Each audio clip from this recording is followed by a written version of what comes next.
everyone, welcome back to my channel. In this video, I will talk about one of the most important topic of Indian Constitution, that is Union and its territory under Article 1 to 4. So let's get started. Article 1 to 4 under Part 1 of the Constitution deal with the Union and its territory and provides a mechanism for making changes in the constitution of states or union territories of the Union of India. भारतीय संविधान के part 1 में article 1 से 4 तक भारत के संघ और उसके राज्य क्षेत्र के बारे में बताया गया है और उसके साथ साथ उसमें ये भी बताया गया है कि भारत के जो राज्य हैं और उसके यूनियन टेरिटरीज़ हैं, इंडियन यूनियन का जो राज्य है, स्टेट्स और उसके यूनियन टेरिटरीज़ हैं, उसमें उसके संगठन में चेंजेस कैसे किए जा सकते हैं, इसका प्रोसीजर भी आर्टिकल 1 to 4 में बताया गया है। सो आर्टिकल 1 ये बताता है name and territory of the union, means Bharat के संघ का क्या नाम है और उसकी टेरिटरी में कौन कौन से क्षेत्र आते हैं। सो आर्टिकल 1 का क्लॉज 1 ये कहता है कि India that is a Bharat as a union of states. India जो कि भारत है वो क्या है, राज्यों का संघ है। आर्टिकल 1 क्लॉज 1 में जो वर्ड यूनियन है वो टू थिंग्स को डिनोट करता है, जिसमें से पहला है the Indian federation is not the result of an agreement among the states like the American federation. Indian federation में जो स्टेट्स जुड़े हुए हैं वो किसी एग्रीमेंट के द्वारा नहीं जुड़े हैं। इंडियन फेडरेशन किसी एग्रीमेंट का रिजल्ट नहीं है जैसे कि अमेरिकन फेडरेशन है। अगला है the states have no right to secede from the federation. Union word अगला ये डिनोट करता है कि जो स्टेट हैं उसके पास ये राइट नहीं है कि वो इंडियन फेडरेशन से अलग हो सकें। दस इस प्रकार the federation is a union because it is इंडेस्ट्रक्टिबल। इस प्रकार जो इंडियन फेडरेशन है उसे यूनियन ऑफ स्टेट्स इसलिए कहा जाता है क्योंकि ये इंडेस्ट्रक्टिबल है, क्योंकि इसमें स्टेट्स यूनियन से मतलब कि इंडियन फेडरेशन से अलग नहीं हो सकते हैं, इसलिए इंडियन कॉन्स्टिट्यूशन में यूनियन ऑफ स्टेट्स वर्ड का यूज़ किया गया है। Article 1 clause 2 states and it territories in the first schedule, means भारतीय संघ के जो राज्य हैं और इसकी जो सीमा क्षेत्र है उसको फर्स्ट शेड्यूल में डिनोट किया गया है। आर्टिकल 1 क्लॉज 3 में ये बताया गया है कि भारतीय संघ की टेरिटरी में कौन कौन से क्षेत्र आते हैं। Show the territory of India can be classified into 3 category. Territory of India को 3 कैटेगरी में क्लासिफाई किया जा सकता है, जिसमें से पहला है टेरिटरीज ऑफ द स्टेट्स, दूसरा है यूनियन टेरिटरीज और तीसरा है territories that may be acquired by the government of India at any time. Territory of India में भारतीय राज्य के जो सीमा क्षेत्र है वो आते हैं, इसके साथ साथ यूनियन टेरिटरी केंद्र शासित प्रदेश की जो सीमा है वो आती है, तथा वो भी क्षेत्र आते हैं जो कि भारत सरकार द्वारा फ्यूचर में कभी एक्वायर किए जाएंगे। According to Article 1, the territory of India is wider expression than the Union of India because the Union of India consists only states that shares the distribution of power with the Union, but the territory of India consists states, union territories and other territories that may be acquired by India. Article 1 के अनुसार जो territory of India है वो union of India से wider है, बड़ा है, क्योंकि यूनियन ऑफ इंडिया में सिर्फ स्टेट्स को कंसिस्ट किया गया है, स्टेट्स को लिया गया है, जो कि वे स्टेट्स जो यूनियन के साथ सेंट्रल गवर्नमेंट के साथ पावर को डिस्ट्रीब्यूट करते हैं, जबकि टेरिटरी ऑफ इंडिया में स्टेट्स, यूनियन टेरिटरीज और वे टेरिटरीज भी इंक्लूडेड हैं जो कि भारत सरकार द्वारा भविष्य में एक्वायर किए जाएंगे। हम लोग देखते हैं evolution of states and union territories, means state और यूनियन टेरिटरीज का विकास कैसे हुआ। At the time of the commencement of the constitution, भारतीय संविधान लागू होने के समय the union of states consist into 4 category. जो संघ राज्यों का संघ था वो 4 कैटेगरी, उसमें 4 कैटेगरी के राज्य थे जो कि part A B C D में डिवाइडेड थे। पार्ट ए में 10 स्टेट्स थे। पार्ट ए के स्टेट्स वे थे जो कि ब्रिटिश गवर्नमेंट के अंडर थे, जहाँ पे ब्रिटिश गवर्नर के द्वारा रूल किया जाता था। पार्ट बी में 8 स्टेट्स थे जो कि प्रिंसली स्टेट्स थे, जहाँ पे राजा महाराजाओं का शासन था। पार्ट सी में 9 स्टेट्स थे, 9 स्टेट्स थे, जहाँ पे चीफ कमिश्नर के द्वारा तथा इसके साथ साथ कुछ प्रिंसली स्टेट्स गवर्न करते थे। और पार्ट डी में सिर्फ एक स्टेट था जहाँ पे लेफ्टिनेंट गवर्नर रूल करता था। These categories were abolished by the State Reorganization Act 1956. जो कि सेवन्थ कॉन्स्टिट्यूशनल अमेंडमेंट एक्ट 1956 के बाद आया। ये जो A B C D category के जो स्टेट्स हैं उसे एबॉलिश कर दिया गया। उसकी जगह पे स्टेट्स और यूनियन टेरिटरीज बनाया गया स्टेट्स रीऑर्गेनाइजेशन एक्ट 1956 के द्वारा। इस प्रकार जो सारे कैटेगरीज थे A B C D categories के जो स्टेट्स थे उन्हें रिड्यूस करके 14 स्टेट्स और 6 यूनियन टेरिटरीज 1 नवंबर 1956 तक स्टेट रीऑर्गेनाइजेशन एक्ट के द्वारा बना दिया गया।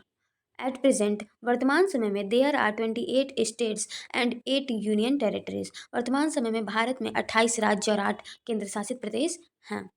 The first schedule of Indian Constitution contains the name of states and union territories and their territorial extent. भारतीय संविधान का अनुसूची 1 में सभी राज्यों के नाम तथा इसके साथ साथ यूनियन टेरिटरीज केंद्र शासित प्रदेशों के नाम और उनके टेरिटोरियल एक्सटेंट उनकी सीमा क्षेत्र कहाँ तक है उसका विवरण दिया गया है। तो हम लोग देखते हैं आर्टिकल 2 एडमिशन और establishment of new states. According to Article 2, there are two powers of the Parliament. Article 2 में पार्लियामेंट को 2 पावर दिए गए हैं to admit into the union of India new state. Parliament के पास ये पावर है कि वो इंडियन यूनियन में किसी नए राज्य को न्यू स्टेट को एडमिट कर सकता है जो कि ऑलरेडी एग्जिस्टेंस में है। इसके साथ साथ पार्लियामेंट को ये भी पावर है कि to establish new state. Parliament एक नए राज्य को भी स्थापित कर सकता है जो कि एग्जिस्टेंस में नहीं है। दस इस प्रकार it gives complete discretion to parliament. Article 2 parliament को पूर्ण विवेक देता है, पूर्ण अधिकार देता है कि वो किस प्रोसीजर के द्वारा किसी राज्य को एडमिट करेगा या फिर किसी नए राज्य को इस्टेब्लिश करेगा।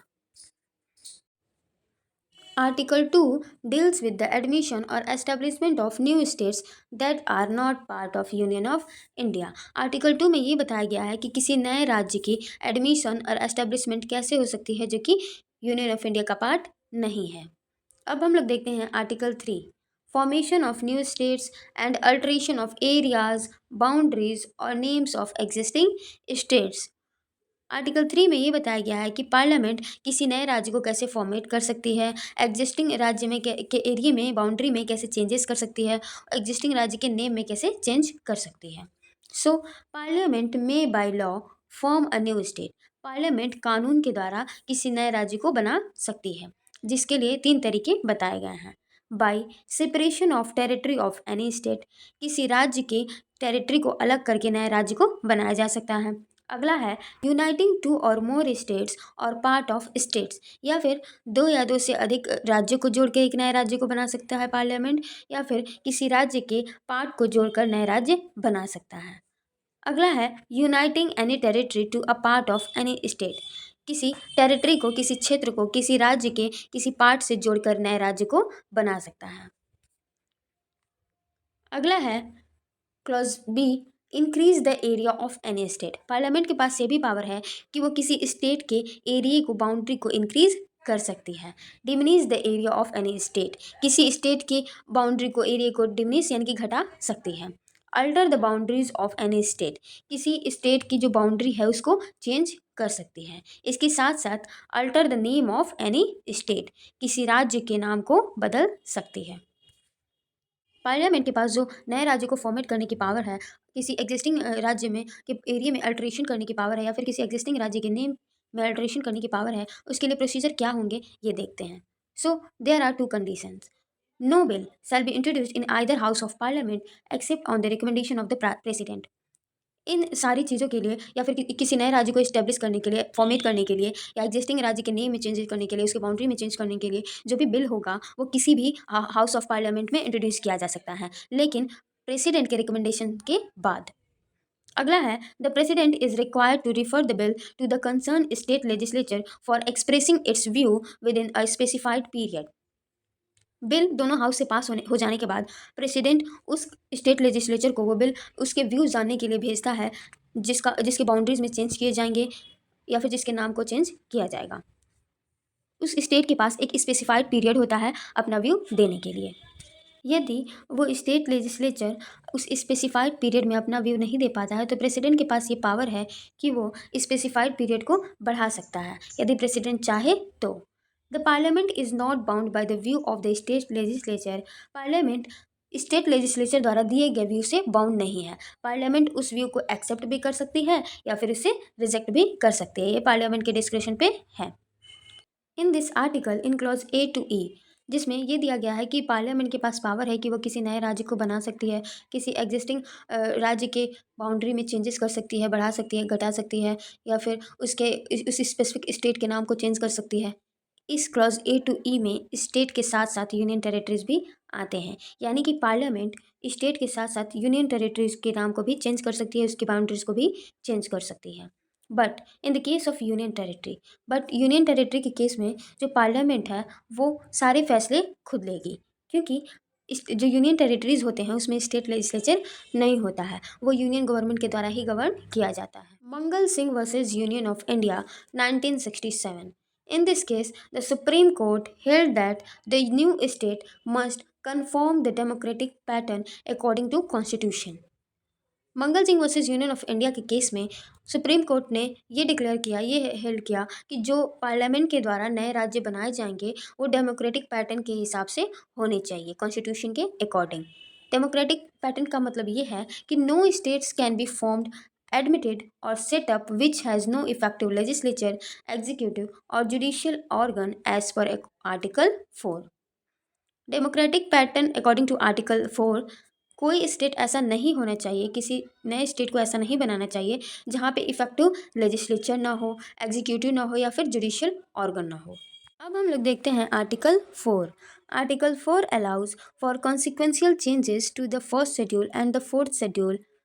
आर्टिकल 4 ये अलाउ करता है कि यदि आर्टिकल 2 और आर्टिकल 3 के द्वारा नए राज्य को बनाए जाते हैं या फिर एग्जिस्टिंग राज्यों में चेंजेस किए जाते हैं तो इसके कंसिक्वेंस में फर्स्ट शेड्यूल और फोर्थ शेड्यूल में भी अमेंडमेंट होनी चाहिए।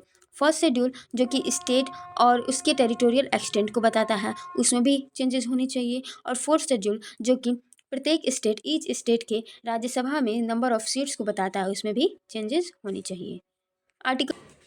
Article 4 declares that the law made under Article 2 and under Article 3 are not be considered as amendment of the Constitution under Article 368. Article 4 ये डिक्लेयर करता है कि आर्टिकल 2 और आर्टिकल 3 के अंदर जो भी चेंजेस किए गए हैं लॉ बना के, वो आर्टिकल 368 के अंडर अमेंडमेंट के रूप में नहीं माने जाएंगे। Such law can be passed by simple majority and by the ordinary legislative process. Article 2 और आर्टिकल 3 में के द्वारा चेंजेस करने के लिए सिंपल मेजॉरिटी और ऑर्डिनरी लेजिस्लेटिव प्रोसेस का इस्तेमाल किया जाता है, जबकि आर्टिकल 368 के अंदर अमेंडमेंट करने के लिए स्पेशल मेजॉरिटी की जरूरत होती है।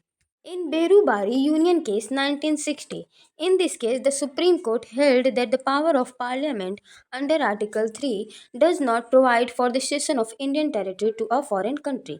इस केस में सुप्रीम कोर्ट ने ये डिक्लेयर किया कि आर्टिकल 3 में पार्लियामेंट को ये पावर नहीं दिया गया है कि वो किसी भारतीय क्षेत्र को किसी फॉरेन कंट्री को दे दे आर्टिकल 3 का इस्तेमाल करके। Indian territory can be ceded to a foreign country only by amending the constitution under Article 368. किसी भारतीय क्षेत्र को फॉरेन कंट्री को तब दिया जा सकता है जब भारतीय संविधान में आर्टिकल 368 के अंडर अमेंडमेंट किया जाए।